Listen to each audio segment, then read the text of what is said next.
Good morning. Good morning.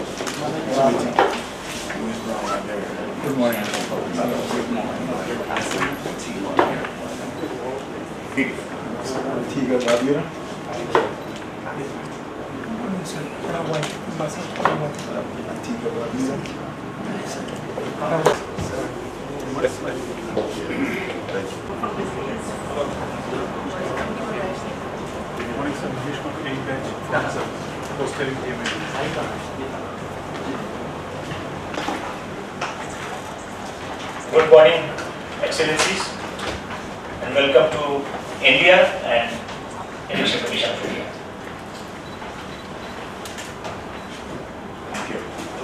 I would request, I think, sir, we will start with the student introduction first, and then,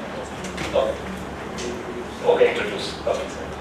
So now I will request Mr. Umesh Sinha, Senior Deputy Election Commissioner, to welcome the Excellencies, and after that would invite and request Election Commissioner Shri Rawal to address the gathering. Very good morning to all of you. Honorable Election Commissioner Mr. Rawal, my colleague Deputy Election Commissioner Mr. Sudeep Chan on the dais, Director General Media, our legal advisor Mr. Mandirata, our very distinguished Excellencies from the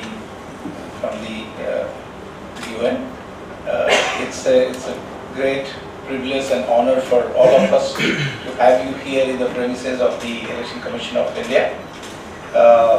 I would also like to share at the outset that we have a very, very close and proactive interaction with the international community and the members of the EMBs around the world, which during my presentation I'll bring it to you.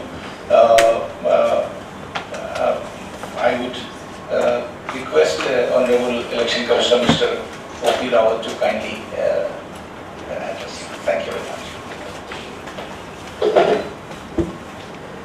Again, very good morning to you all, Excellencies. Welcome to Election Commission's affairs. First of all, I would like to apologize to you that our Chief Election Commissioner got busy elsewhere, and that is why he could not make it to have this important meeting. As you are all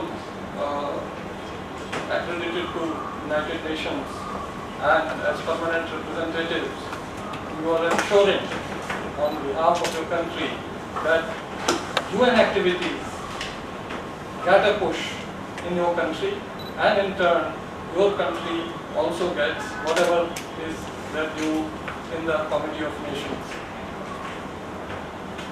You may be aware that United Nations Global Goals 2030, they are followed by Millennium Development Goals, and a lot of things were achieved for the poor of the world during that phase. And now, under SDGs or global goals, not many things are proposed to be achieved.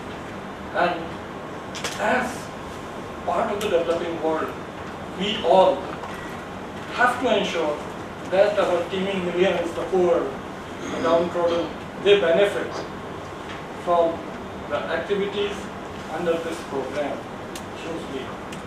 The connection between these goals, implementation in different countries, and elections is really very important. If elections are free, fair, transparent, and throw up a responsive government in a country, then these goals, which are so crucial for the welfare and empowerment of citizenry, that government takes these things very seriously and delivers to the betterment of the poor and downtrodden citizens. And therefore, we have to, though your goal is in United Nations as permanent representative, but we have to ensure that back home, the elections always strive to remain free, fair and transparent. In that context, I would like to tell you as to how Election Commission of India is delivering time and again free and fair elections and a bloodless transfer of power every time. Election Commission of India is set up under a provision of the Constitution that there shall be an election commission to provide superintendence, direction and control of conduct of elections to the offices of President, Vice President, Lower House, Upper House and state legislatures. Now this provision gives immense powers to the Election Commission because the logic which was propounded by illustrious Election Commissioner Mr. T.N. Sheshan, that since Election Commission has been entrusted with the responsibility of providing superintendence, direction and control of conduct of elections, if the laws made by Parliament are found wanting in some respect to empower the Commission to shoulder this responsibility, then Commission has the freedom to utilize this provision to find a way, to find some formulation to deliver. And this was supported by the tax court of the country, that this article of the Constitution is a reservoir of power for the Election Commission. And wherever there is a void in the law, whatever Election Commission decides to do, that becomes the de facto law. That gives autonomy, independence and the drive, the prime mover to the Election Commission to ensure that elections are delivered in a free, fair and transparent manner. All other things are adjunct to this basic philosophy behind the setting up of Election Commission. We have to ensure that voters, the electors, they are educated, well informed to make a very informed choice. My Senior Deputy Election Commissioner here, Mr. Sinha, was very elaborating on that during his presentation. They have started conducting a program called Systematic Voter Education and Electoral Participation, which is acronym SEEP. So that requires that you make electors well informed about the candidates, about the parties, about what they stand for, their criminal background, if there are criminal cases against them. All these things are put in public domain.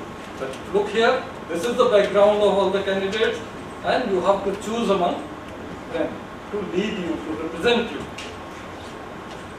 This is submitted by all candidates who seek nomination for any election by way of an affidavit,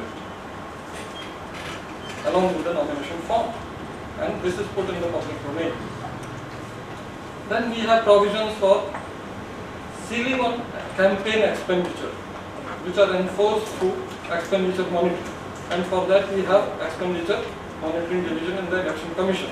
And for seeing all these activities, overseeing all these activities, during the elections we have a system of observation.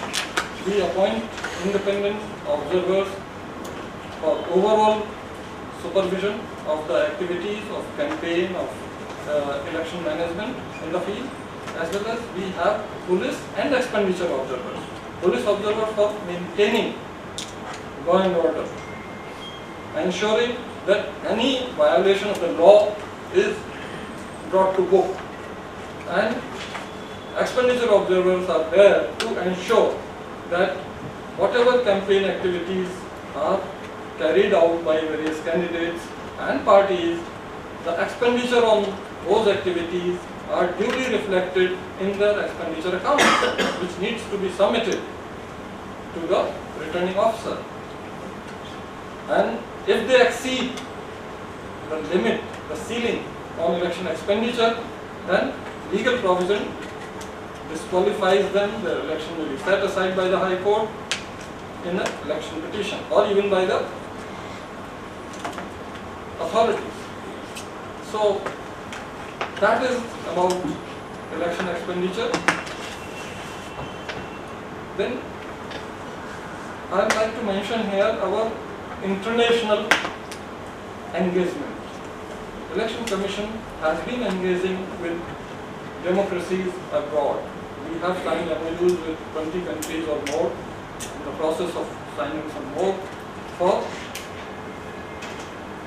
engaging with each other on election management issues, sharing best practices, exchanging visits to see and learn from each other. Then we have an institution called India International Institute of Democracy and Electoral Management, IIIDEM.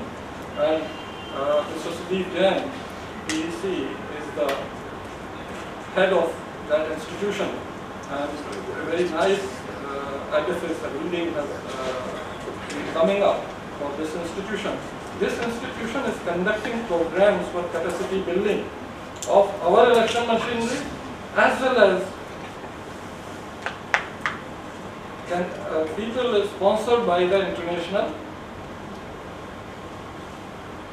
election management bodies. Then we are having membership of certain associations and forums like Forum of South Asian Election Management Bodies, FIMBOSA, ABEB, AEI. Then we are also interacting with IDEA, we are also interacting with Foundation for Electoral Services. So that is our international outreach, our international engagement, and we welcome you all to further add to our international engagement in this context. Finally, I would like to extend again a very warm welcome to you all, and I would request my team here to fill you with all the necessary details which you desire to have about elections and the role of Election Commission in strengthening democracy in our country, holding free and fair elections in our country, and also providing a sort of peeping window to all the foreign countries, foreign democracies, to have a glimpse of how we are managing, how we are doing, and whatever we are doing in strengthening democracy at home. So thank you very much, Excellencies, for patiently hearing me, and wish you very pleasant visit to Delhi and this country. Thank you.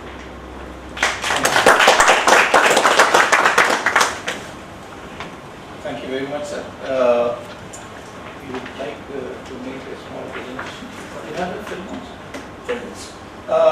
I think we would like to show you the film that will give you a helicopter view of what we do in the election.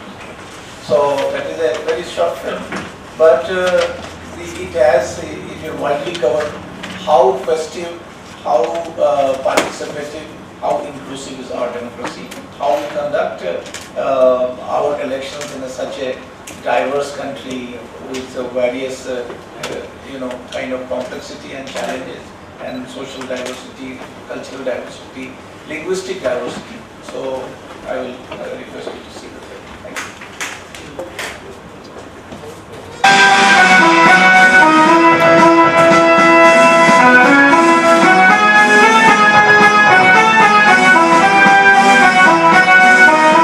As the year 2014 set in, the world waited for the largest democratic exercise ever to happen. That is, the Indian national elections. For the Indian people, it meant renewing their pledge to representative democracy through exercise of sovereign choice, as they did every time during the past 63 years. For the Election Commission of India, the permanent and independent body under the Indian Constitution, mandated with conduct of free and fair elections. it was time again to prove its professional excellence through unbiased and flawless execution. In a country of around 1,300 million people, 834 million were registered as voters ahead of the general election to the 16th Lok Sabha.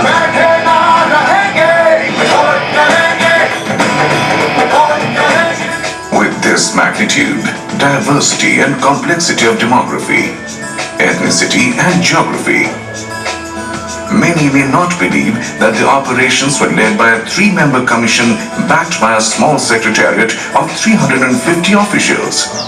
Of course, the exercise was made possible by engagement of staff and security of about 11 million taken on temporary basis under the full control of the commission. Talking about the scale, there were about 924,000 polling stations spreading also over snow-clad mountains to distant islands and deep deserts. Even for a single voter residing in the forests of Asiatic lines in the western state of Gujarat, one polling station was set up and kept open for the whole day. Over 1.5 million electronic voting machines, India's time-tested and most helpful voting equipment was used once again. A voter-verifiable paper audit trail, VVPAT, was tried out in limited numbers to give voters another level of satisfaction. Indian voters were offered for the first time the choice to reject all candidates in form of a button on their EVM called Nota, meaning none of the above.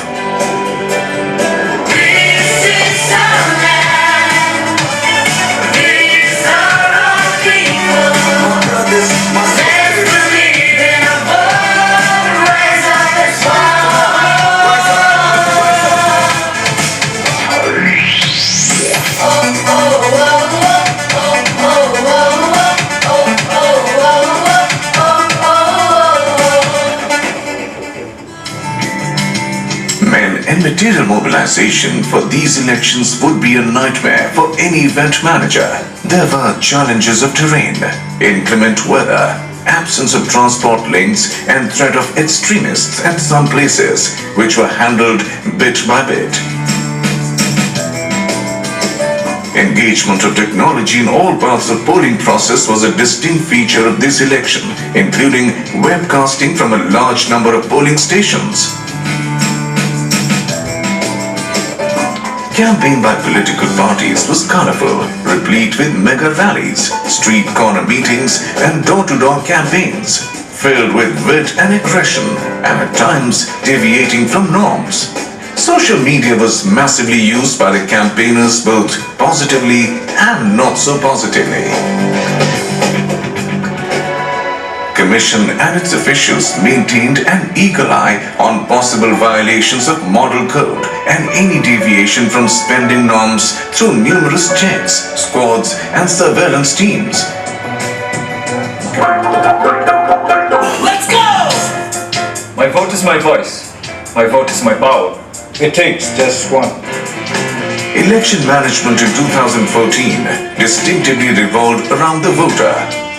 Commission's flagship national program SWEEP, the acronym for Systematic Voters Education and Electoral Participation, played out full stream to strengthen information, motivation and facilitation among voters. Mass mobilization events like human chains, rallies, street plays, musical concerts and sports events were a common sight across the country, making the national election a true festival of democracy.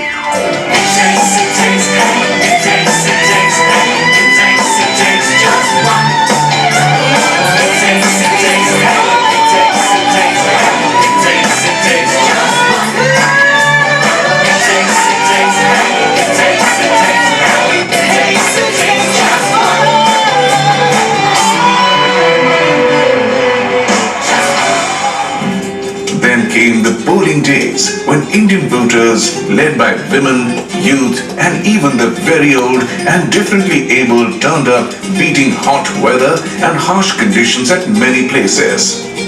Among them was 97 years old Shyam Saran Negi, independent India's first voter who has never stopped voting in any election come hail or storm.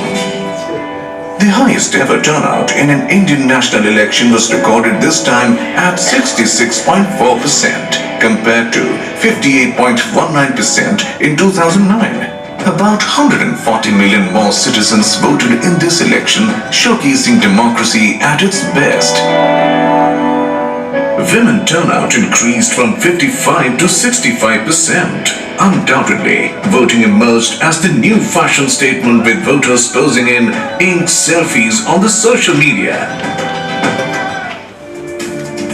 Where each single vote matters, the counting process has to be flawless and most transparent. In a matter of few hours, Indians and the world knew the shape of next government. The due constitution notification consisting names of all winning candidates was presented to the President of India by the three-member commission within 48 hours of declaration of the results. Conduct of the Lok Sabha 2014 election in India is another reinforcement of country's vibrant democracy. Election Commission of India is proud to have anchored this milestone in line with the glorious tradition of delivering free and fair polls each time.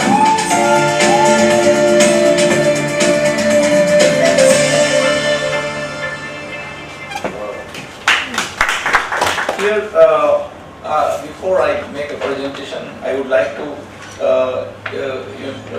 present a wise set of words said by the 7th Secretary General of United Nations, Mr. Kofi Annan. I quote, when citizens go to the polls and cast their votes, they aspire not only to elect their leaders, but also to choose a direction for their nation. So this is what we want to explain to our voters, and the Election Commission of India, which so closely connects to the people of India, with two main slogans, which is the fulcrum of our major objective. One is that no voter to be left behind. So our entire endeavor from the top to the bottommost level is to ensure that each and every eligible citizen is able to be registered as a voter. So we reach out to every doorstep.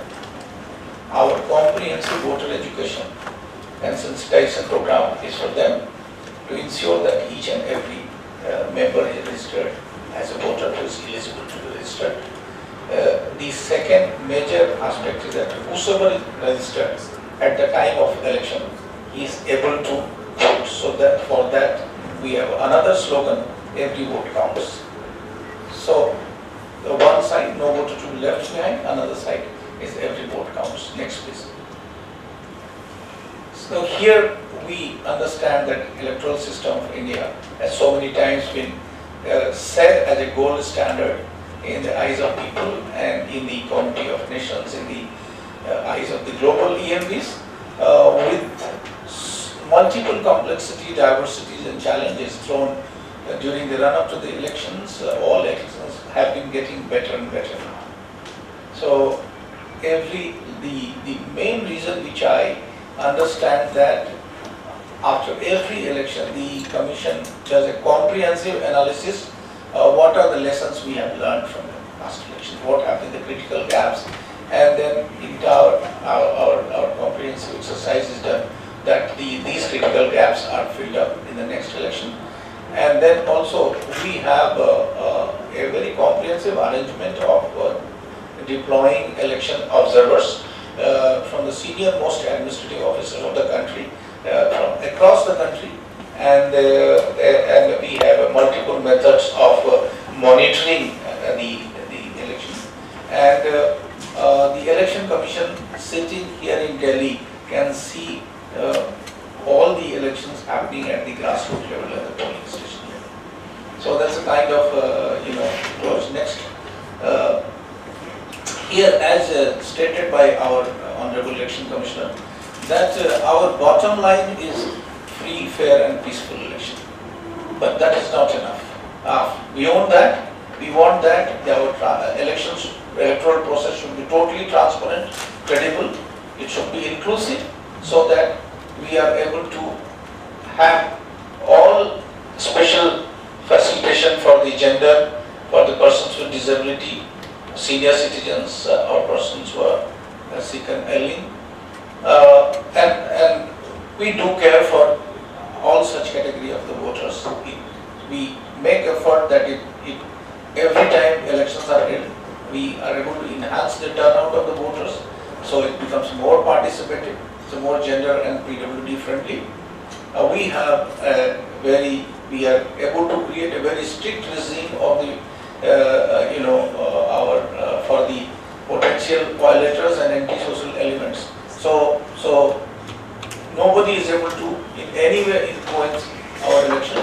We make effort that it is facilitative, friendly, and last but not the least is festive. Next.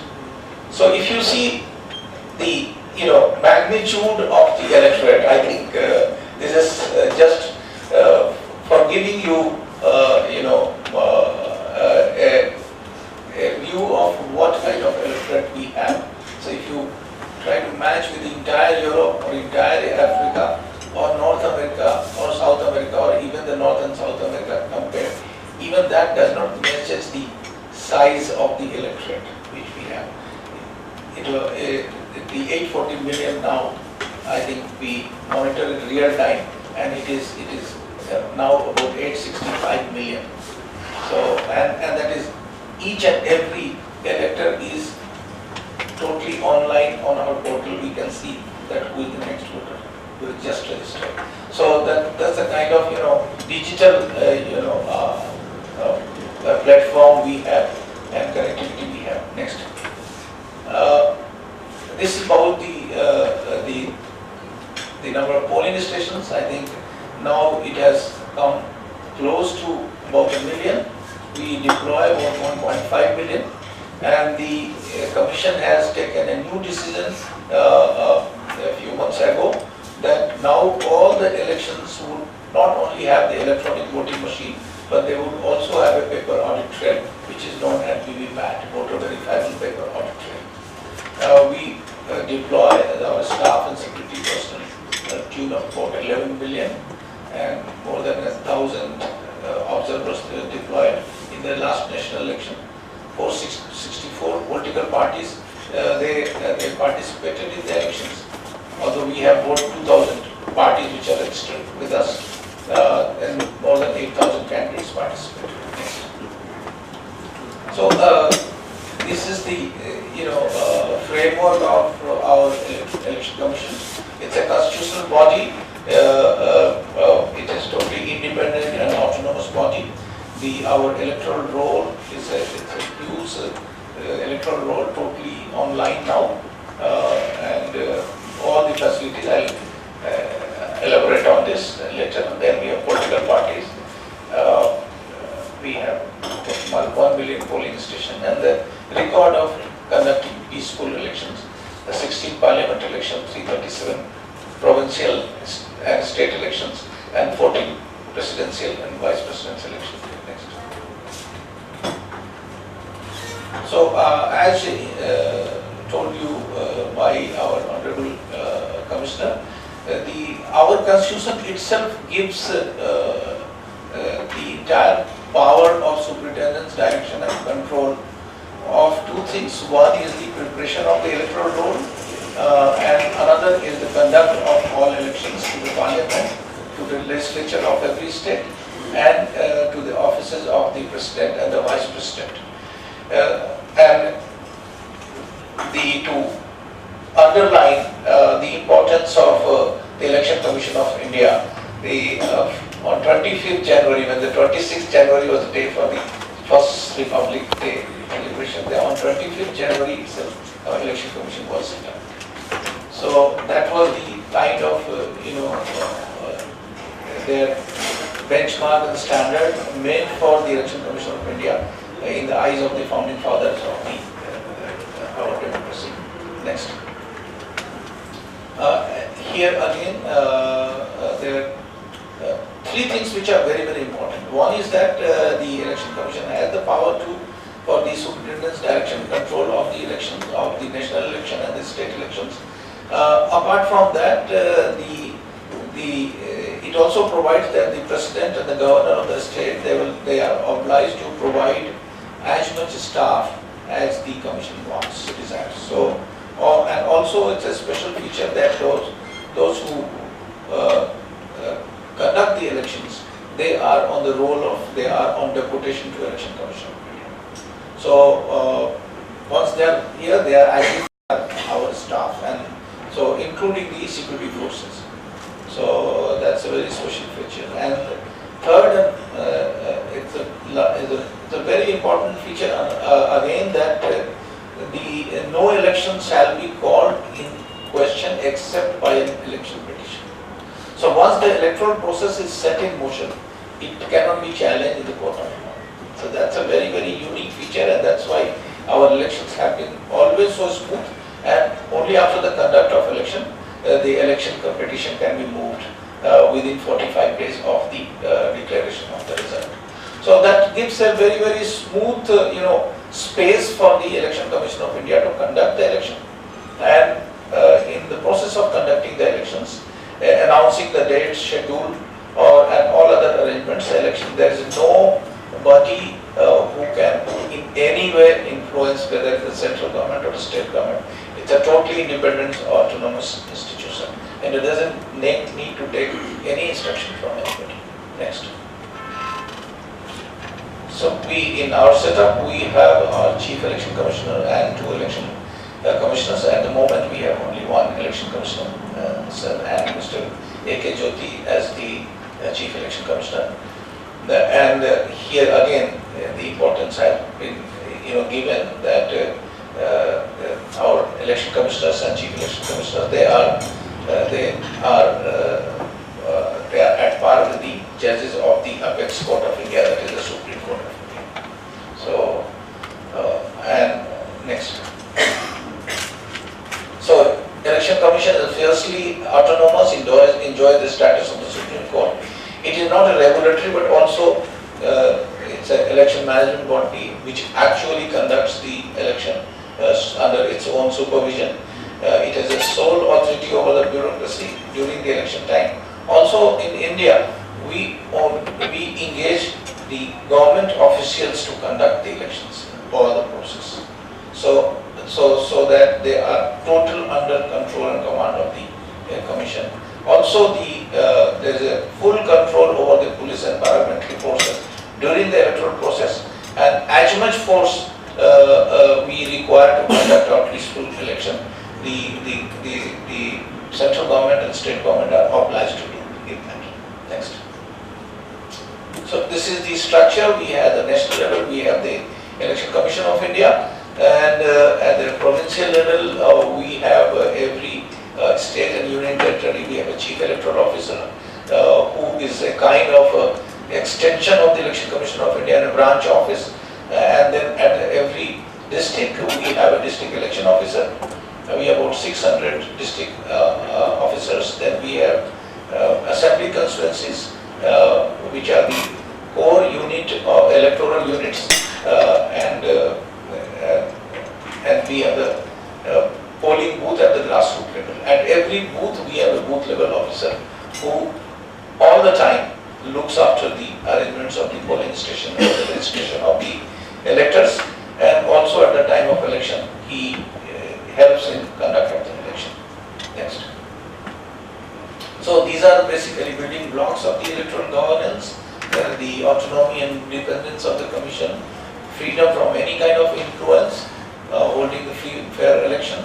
Then also a good feature is that the Election Commission has a regular interaction with all the stakeholders, from the political parties, with the civil society, with the government departments, and that happens not only at the national level, also at the state level, at the district level.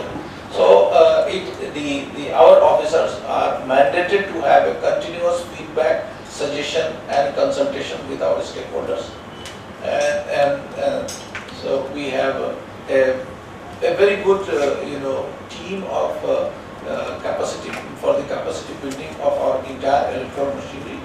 is a huge number. As I said, that we have about more than 1 million people who are continuously working with us, and we are now going to come with a huge building of our India International Institute of Democracy and Election Management, and I think by next year it will be up and running totally. It will start by the end of the year. But even now, this institute has been running from this building itself, and it has trained more than 500 officials, I think. So they could be the right person to speak about it. Then we have the information technology is a backbone of our electoral process, and each and every aspect of the election management is today totally done online with the digital use of the mobile and the information technology. So that's very robust, and we also provide training to various countries for the enabling them for the information technology.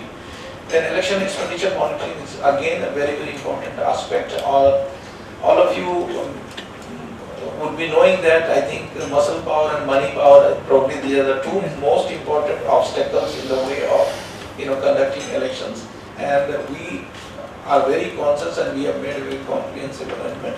So every candidate has a ceiling of expenditure. All the political parties, whatever expenditure they incur, that has to be counted, and the candidates have to give their account of expenditure, and we have a expenditure observer, entire machinery to regulate the expenditure and also taking care. So then we have a model code of conduct, which is a unique feature of Indian elections. We also sometimes call it a moral code of conduct. It's not a law, but it has a force of law, and all parties have resolved together with the Election Commission of India to have this code, which because of the paucity of time, I am explaining here only. There cannot be any use of the official machinery by any government either minister or chief minister or from the central government, any minister. So that is a totally no-no, and this moral conduct, code of conduct, then nobody can use religion or a social group as a method to campaign. So it has to be done totally on their policy rather than based on the sentiments of the religion or any community.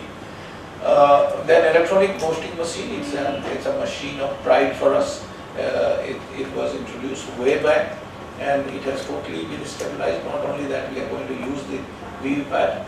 Mr. Sudeep Jain is again in charge of that. He may like to brief about it.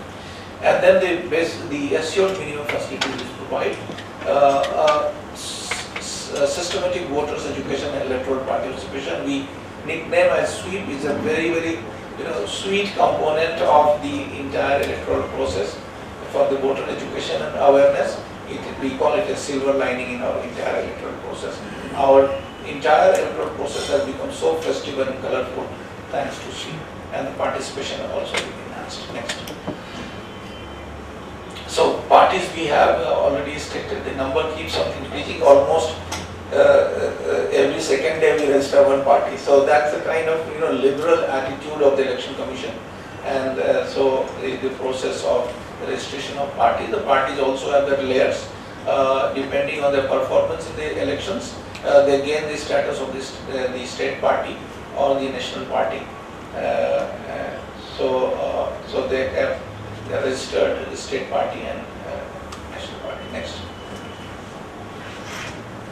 Then we have to get about 1 million polling stations, and in that our entire endeavor that the assured minimum facilities would be provided, which will be to make the polling stations very voter friendly for all categories of voters. Next.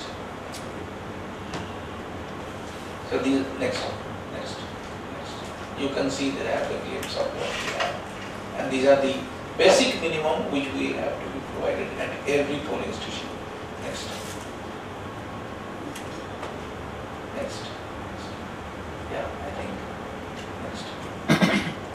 yeah, you can, this explains our geographical diversity. You can think of any part of the world and the geographical location you have in India.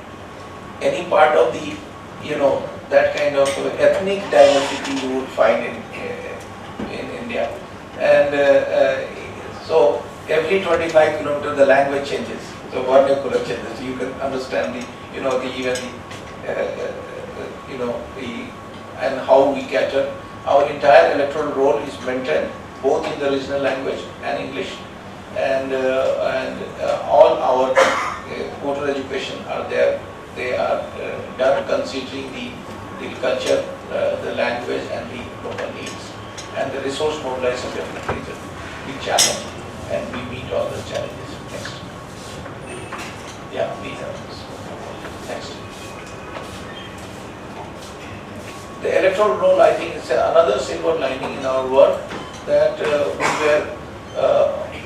we started maybe about 10 years ago. We were quite opaque. All the information of the electoral roll, they were based in the assembly constituency only.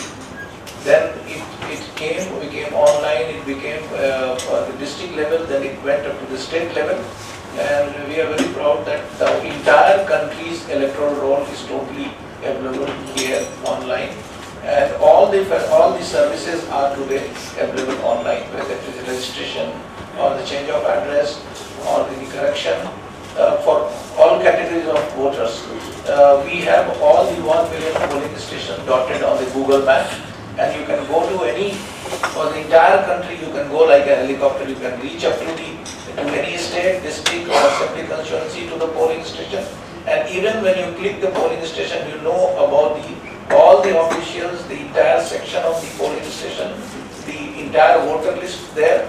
So it has become very, very transparent, except that we don't publish here the photographs, considering the privacy of people. And but all the information is available, and so the people can avail these services. Next. This we have spoken. Next, you can see the kind of diversity. How we next.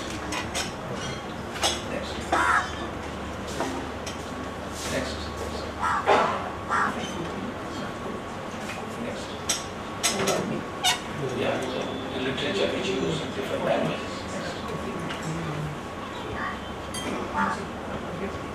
Resource mobilization is a great challenge for us, but we do meet all the requirements, whether it's a need of the helicopter, boat, or the whatever.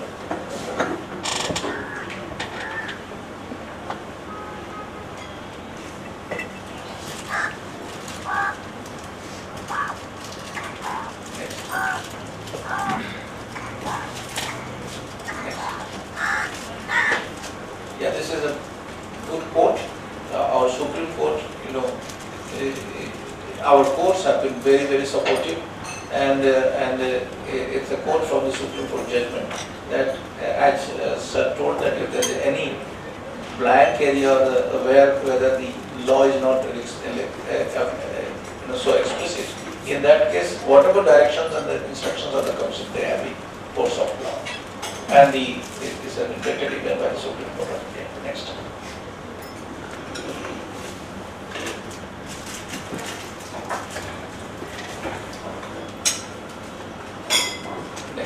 I think this is the part of the triple ITM and the VBM. I would request Sudeep to kindly brief. I understand that you have to leave at about 11:30 for your next session. Next session is 11:30. Okay, so we would request in 5-7 minutes, I think Sudeep would like to explain. Director General, legal advisors, and other friends, hearty welcome to all the distinguished exhibitors to the Commission of India. Electronic voting machine is a pride of India, and you would see that in last 17 years since 2000, every election to the Parliament and to the state legislative assemblies. In fact, 3 parliament elections since 2000 and 107 state legislative assembly elections have all been conducted in India using electronic voting machines. Almost 2 million electronic voting machines are used for this purpose, and not a single incident has till date come where it can be shown that an electronic voting machine has wrongly recorded any vote.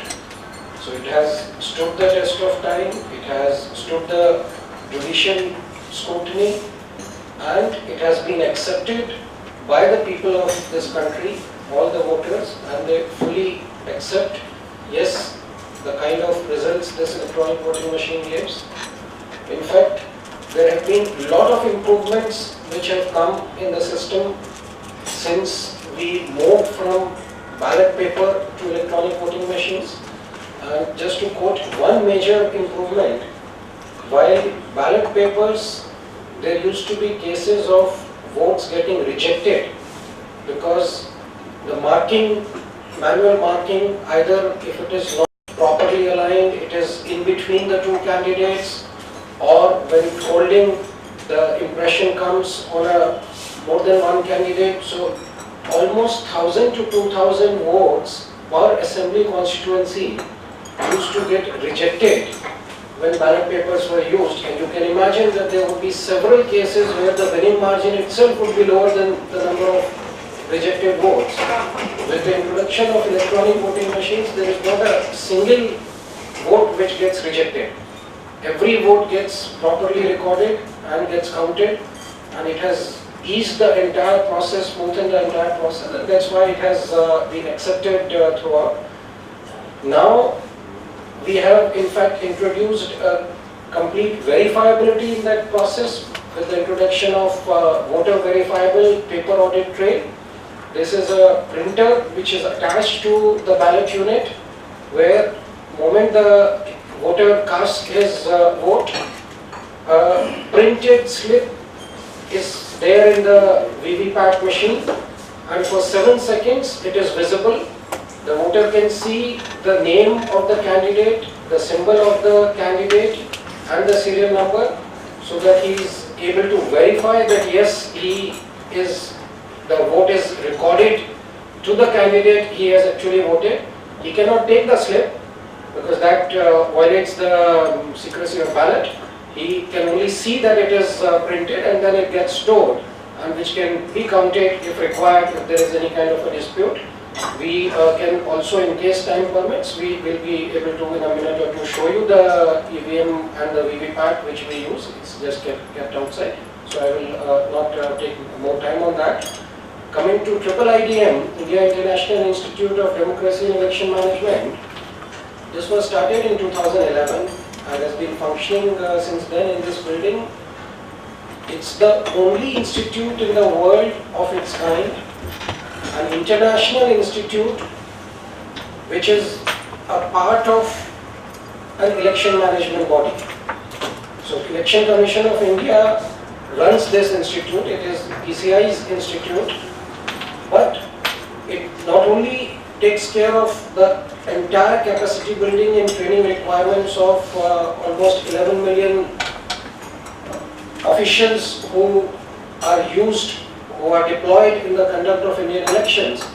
It is also catering to the international demand, international need, and till now it has already trained more than 650 international participants from 75 countries, both in programs where multiple country participants participate, as well as a few focused programs for specific EMBs.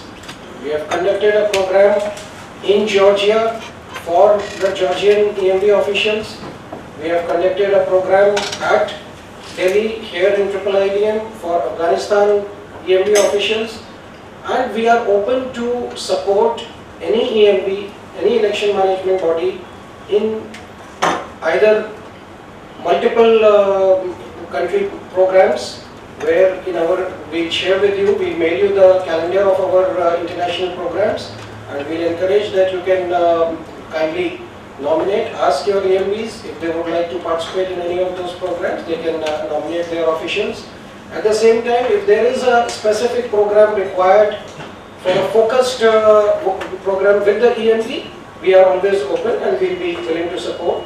We also have the capability and the team today to look at specific studies and research. If we have to assist any EMB in doing that, that can be done. As Sir had mentioned in the earlier speech, that already we'll be moving shortly into a new facility, a new campus. In fact, over the next 2 years, IIM will expand almost 10 times in its resources, in the team size, in the space, as well as in its programs. And we'll be looking forward to partnerships. We already have several partnerships. UN supports several programs, and we'll be looking for more and more programs to support each other. Thank you very much. I would just say a few lines on the international outreach of the Election Commission of India. I would like to further brief that we are very active on the Commonwealth Electoral Network. Then India was the chair for the Association of Asian Election Authorities just till a few months ago, when the Philippines has become the chair for that. India is still a member of the executive board. Then India is very proactive in the forum of election management bodies of South Asia. And the biggest forum is the Association of World Election Bodies, in which there are 106 countries are the member of that. So India is going to assume as the vice chair in the later part of this month for the entire body in 2019. It will also assume as the chair of the All World Election Bodies Forum. So we have MO with 20 countries in the countries of the world, and if your country wishes to have a partnership with us, you are most welcome for any support of training or any capacity building. You are most welcome to write to our International Cooperation Division, and we will also be writing back to you. So big thanks for coming to the Election Commission, being here, spending your precious time. If you wish, you can witness a few minutes, and and before that, if you have any doubt, query, question which you want to bring, ask, I think. Time has already run out. Yeah, if there is any one or two major things which you would like to ask. I have a few questions. I was just wondering, first of all, I would like to hear more about the webcasting from polling stations. How is that done and the effect of that? My second question is more out of curiosity. What percentage of voters would give the none above? I think that's very curious. I think I don't think I've ever heard of that before. I think that's really very, very interesting. And my final question obviously has to do a little bit more with regards to voters with disabilities of all kinds, voters who are illiterate, and to get a little more idea as to how those voters fully participate.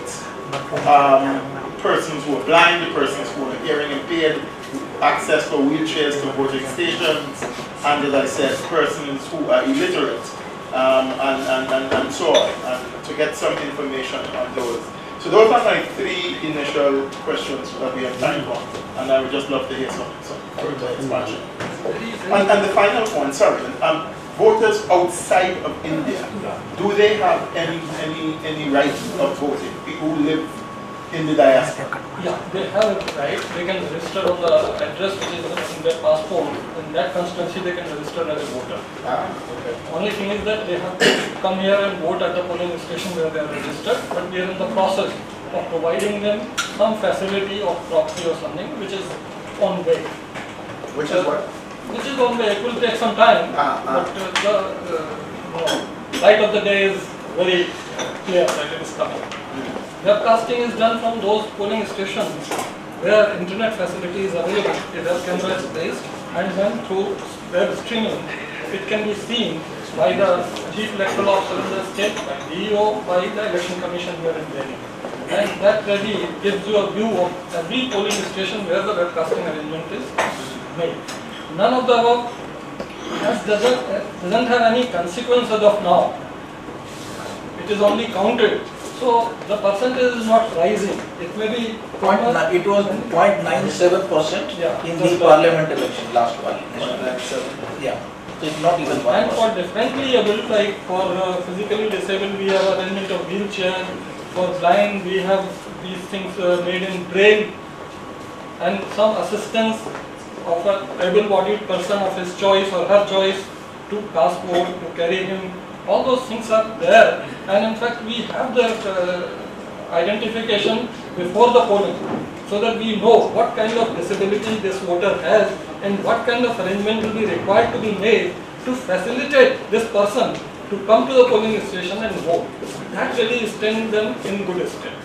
So I hope I have answered all the questions. I would also supplement, sir. One is that all our electronic voting machines, they are braille enabled. So that is one. We also provide a separate ballot paper in the braille if somebody wants to, use it as a sample, know about it. We provide volunteers, youth volunteers, to assist the person with disability. We provide the wheelchairs at the polling station. So and also we have a separate queue for the persons with disabilities. So they don't have to stand in the counter. We have 3 queues rather. One for the gender, one for the male, one for the person with disability. So and for every 2 women, 1 man votes. So women are first class. Sir, with this briefing session ends, I would request 2 more things. One, I would request our Honorable Election Commissioner to hand over you the memento or the souvenirs from our side, and second, a group photograph with all of you at this place. Please be there, and I'll just request sir to come here and hand over.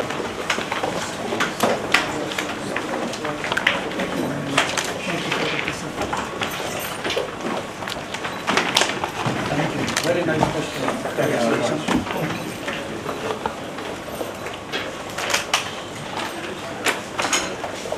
Thank you very much.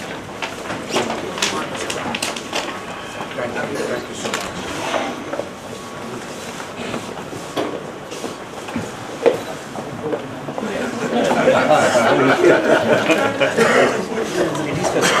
Oh, sorry.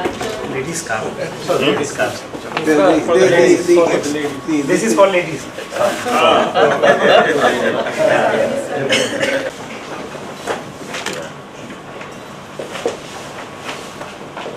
Thank you. Thank you.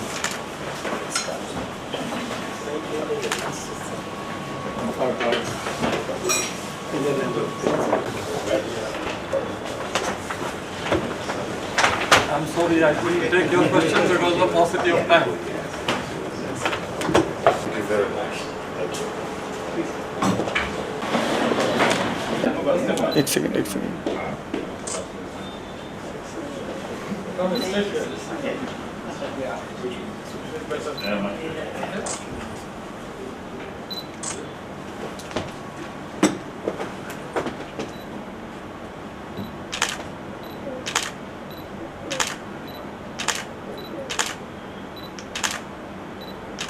Thank you.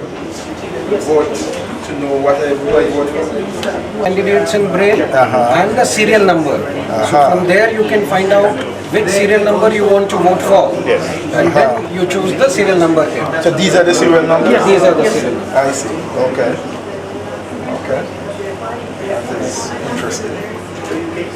These are, and the cost of one of these machines would be what?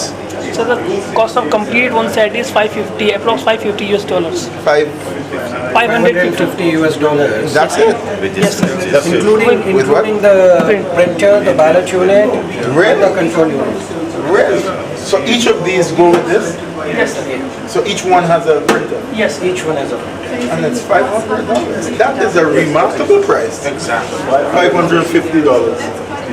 That is very, very impressive. Because they